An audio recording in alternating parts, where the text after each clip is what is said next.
Shreya, medical consultant of Curex cancer centre, a unit of Curex clinic. আজকে আমরা কথা বলবো ক্যান্সার কেয়ার জার্নি নিয়ে। যদি আমরা ক্যান্সার কেয়ার জার্নিটাকে কয়েকটা ভাগে ভাগ করতে চাই, তাহলে ৩-৪টে ভাগে আমরা ভাগ করতেই পারি।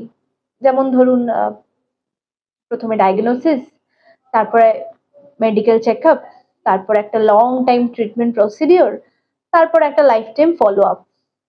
বাট তার সঙ্গে আরো একটা ফেজ থেকে যায়, সেটা হলো লেট রেডিয়েশন এফেক্ট।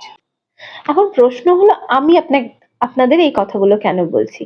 কারণ কিউরেক্স ক্যান্সার সেন্টারে এখন আপনি সবকিছু পেয়ে যাচ্ছেন একই ছাদের তলায়, ইনভেস্টিগেশন থেকে শুরু করে ফলো আপ অবধি।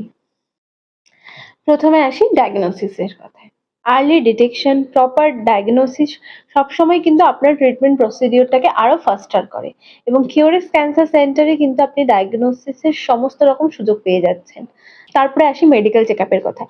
একজন ভালো অনকোলজিস্টই পারেন কিন্তু আপনাকে ক্যান্সার পজিটিভ থেকে ক্যান্সার নেগেটিভে নিয়ে আসতে, এবং কিউরেক্স ক্যান্সার সেন্টারে এক্সপার্ট অনকোলজিস্ট টিম আছে, যারা আপনাকে আপনার পুরো ট্রিটমেন্ট প্রসিডিওরে, আপনার পুরো ক্যান্সার জার্নিতে আপনার সঙ্গে থাকবে এবং আপনাকে সাহায্য করবে।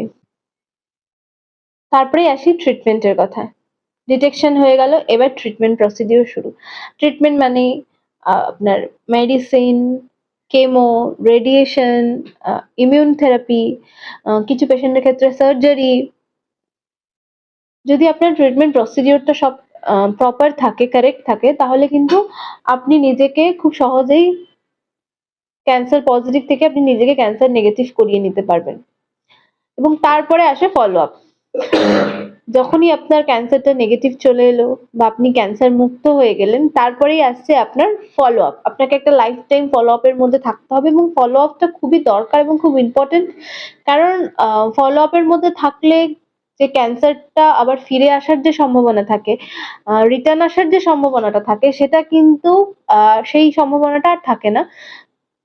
তবে এই ইনভেস্টিগেশন থেকে শুরু করে ফলো আপ, এই জার্নিটা বোধহয় আমাদের সবারই খুব জানা।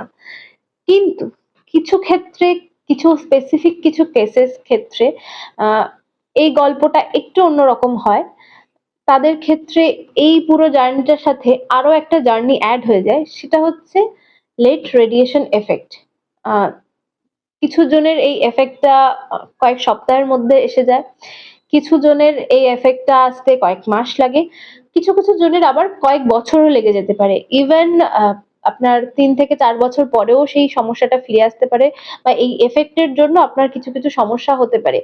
যেমন এই সমস্যাগুলোকে যদি আমরা ধরি, যেমন রেডিয়েশন সিস্টাইটিস বা অস্টিওরেডিও নেক্রোসিস, এই ধরনের যে সমস্যাগুলো, কিছু কিছু ক্ষেত্রে দেখা যায় এই লেট রেডিয়েশন এফেক্টটা আপনাদের ক্যান্সার কেয়ার যে জার্নিটা ছিল বা ক্যান্সার যে জার্নিটা ছিল, তার থেকেও এটা বেশি কষ্টকর হয়ে যাচ্ছে। কিন্তু সমস্যা যেটা ছিল সেটা হচ্ছে, কলকাতাতে এই এফেক্ট থেকে মুক্ত পাওয়ার জন্য বা এই এফেক্টের প্রপার ট্রিটমেন্ট বা যে অ্যাডভান্স টেকনোলজিটা দরকার ছিল, সেটা এতদিন পর্যন্ত কলকাতাতে সেটা অ্যাভেলেবেল ছিল না। কিন্তু সবথেকে ভালো ব্যাপার যেটা, কিউরেক্স ক্যান্সার সেন্টারে কিন্তু এখন সেই অ্যাডভান্স টেকনোলজি, শুধুমাত্র অ্যাডভান্স টেকনোলজি বললেও ভুল হয়, এফডিএ অ্যাপ্রুভড অ্যাডভান্স টেকনোলজি, এই রেডিয়েশন এফেক্টের জন্য যে টেকনোলজির দরকার বা যে ট্রিটমেন্টের দরকার, সেটা কিন্তু এখন কিউরেক্স ক্যান্সার সেন্টারে অ্যাভেলেবেল।